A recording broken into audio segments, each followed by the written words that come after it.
Hi everyone! So long story short, in this video I'm going to be drawing one of my favorite characters from the recent She-Ra animated series on Netflix, Scorpia, and I'm only going to be using markers that you can find at Daiso. When I was there the last few times, their selection of alcohol markers caught my eye. It's a brand called Fluently, and I can't say I've ever heard of them before seeing them at Daiso. Now, if you're not interested in seeing these swatches being made and would rather just jump straight into the drawing, feel free to jump to the timestamp here. The markers made by Fluently are dual tipped, so they have a broad tip and a fine tip. Whenever I have markers that are two-sided like this, I'll swatch using both. I also, name them. This helps with identification, but also gives me an idea of how they draw.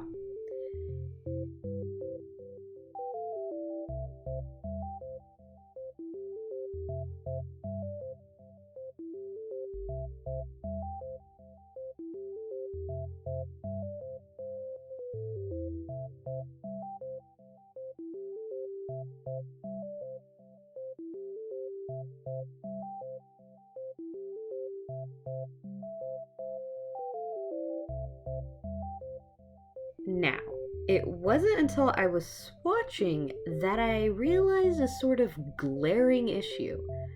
In all the times I've gone to Daiso and gotten a few of these packs, I've somehow managed to not pick up any purples. I've seen the packs, I've held them in my greedy little hands, but apparently I keep convincing myself that I already have them. Hopefully now that I'm saying it out loud, I'll actually remember to pick up some purples the next time I'm in Daiso. By the way, the two really pale colors that barely show up are called pale orange and light blue gray. The paper I drew this on is pretty cardstock-esque at least, and despite this, I still managed to bleed through. Right out of the package, these markers are pretty saturated for better or worse. If you're drawing on a good old copy paper, oh boy. Not only did these bad boys bleed through the second page, they also bled through to my mat. Overall, the color selection I've managed to pick up over the last year is okay. Except for the complete lack of purples. What I did find kind of funny though was that I actually managed to pick up three colorless blenders. Why is this funny?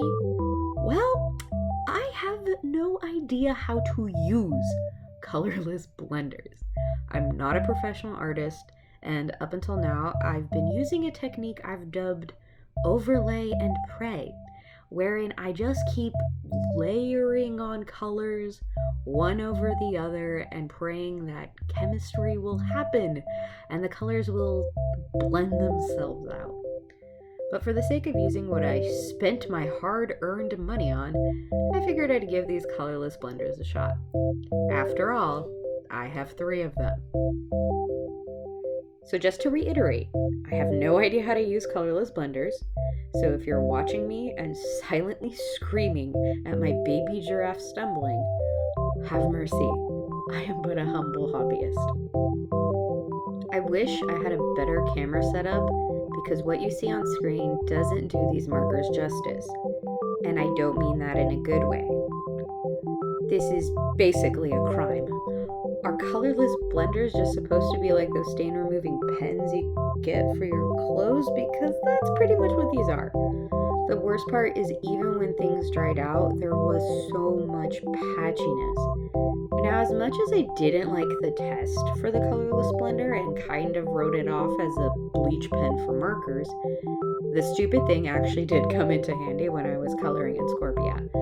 I hate to admit it, but the blender was kind of helpful in making tweaks to my colors.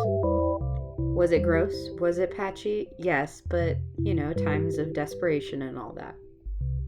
With my swatches done and my limitations understood, it was at this point that I decided to draw Best Girl Scorpia and her robo-pal Emily. Adorable. I would have drawn Entrapta, but again, no purple. I figured Scorpia's all red and I've got like 1,000 reds to pick from. I'll be fine. I drew the image off camera because, I'll be honest, I just didn't think to record it. And then I used transfer paper to copy it over to the final cardstock. I don't normally use something like this weird transfer paper, and the blue turned out pretty dark. So what you're seeing on camera is my best attempt to erase that blue.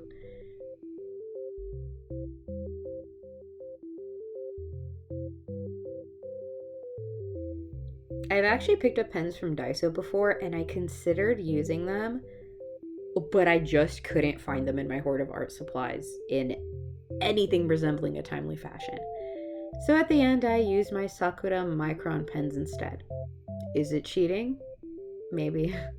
As punishment, I guess I'll just make an all Daiso video later.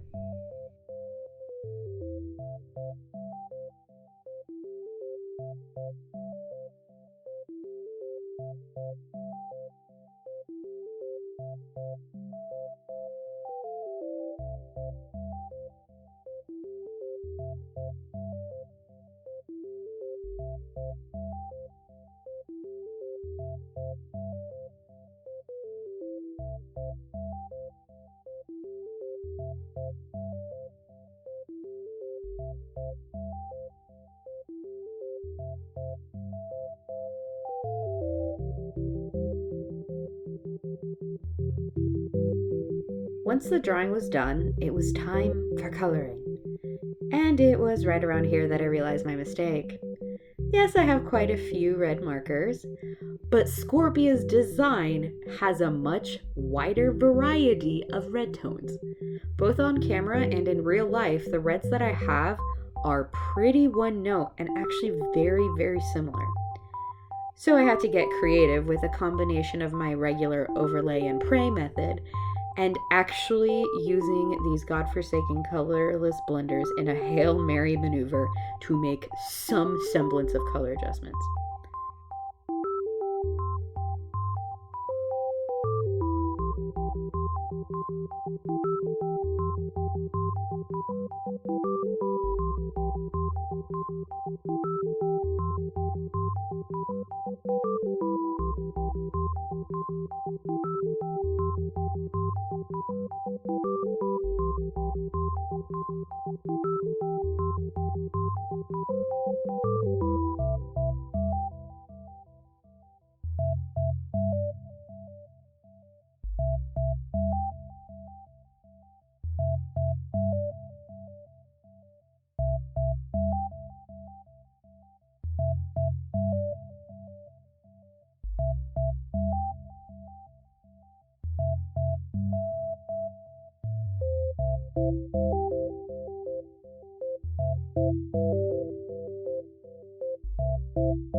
At this point, I was so done with coloring that I was ready to just sign my name and be done with it.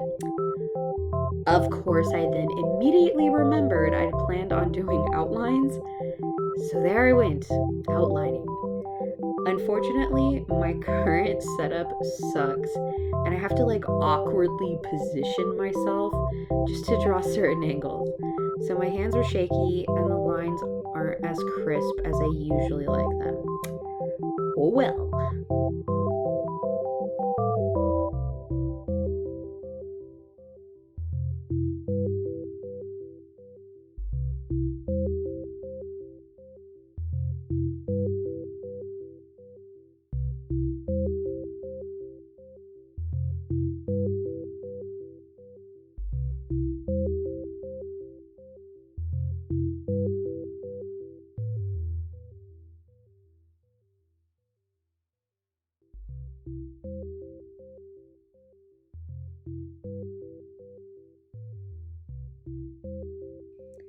And finally, my lovely scene of Scorpia and Emily was completed.